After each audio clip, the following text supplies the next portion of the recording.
Salut et bienvenue sur la chaîne du Traqueur du Livre. Aujourd'hui, je vais vous parler de ce bouquin-là, le projet Anastasie de Jacques Vendroux aux éditions Robert Laffont. Un grand merci aussi au libraire chez qui je vais me fournir plutôt souvent et qui m'a proposé ce bouquin-là en disant tiens, lis-le, dis-moi ce que t'en penses. Et j'en pense plein de bonnes choses. Un bouquin très surprenant.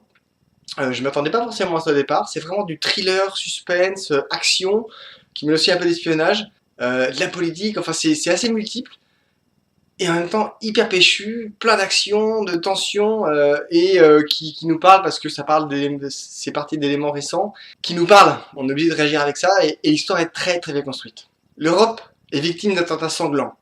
Paris vit l'un de ces moments sanglants. À l'intérieur de Notre-Dame, un homme lance des grenades et vide froidement plusieurs chargeurs. Et il réussit à prendre la fuite. Cependant, au moment où il franchit les portes, une femme gravement blessée lui tend son enfant de 6 ans pour qu'il l'évacue. Sans réfléchir, l'homme prend l'enfant. Première graine de sable, dans une machination incroyable. Alpha se dérègle. Jean Le Garrec, un ancien des renseignements, aujourd'hui, il a créé sa propre entreprise. Il sert de régulateur dans des projets d'entreprise ou d'État. Sa connaissance de certains pays et son entraînement militaire font de lui un professionnel recherché. Maud Clerval l'embauche pour retrouver son fils Alexandre. C'est elle qui, à Notre-Dame, l'a tendu à un inconnu pendant l'attentat. Depuis, c'est le néant. Comme si l'enfant avait disparu de la surface de la Terre. Aucun indice, rien.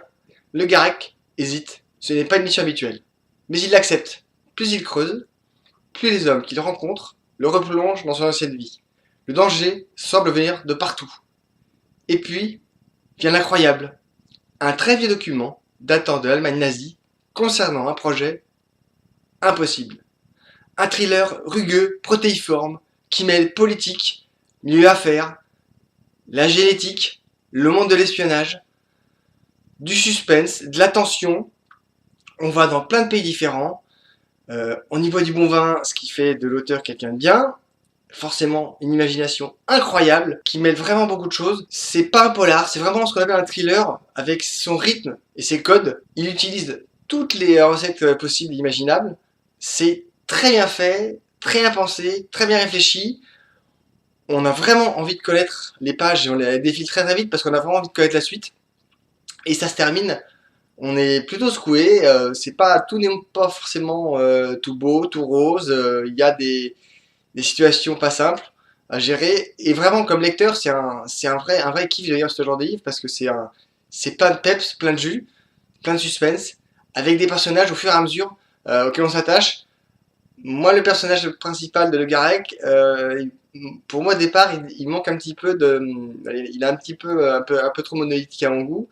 Je vous demanderais quand même, s'il y en a qui hésitent, de continuer, d'y aller, parce qu'au fur et à mesure, l'auteur intègre des éléments qui font que, au fur et à mesure, on a de l'empathie pour lui. Peut-être un petit peu de temps à en mettre. Bon, ça, c'est vraiment très personnel. Je lui en ai parlé la dernière fois. Non d'acte. C'est un bon livre. Donc, un vrai coup de cœur. Allez-y. Bonne lecture. Likez, commentez, partagez. Parlez-en autour de vous. Abonnez-vous.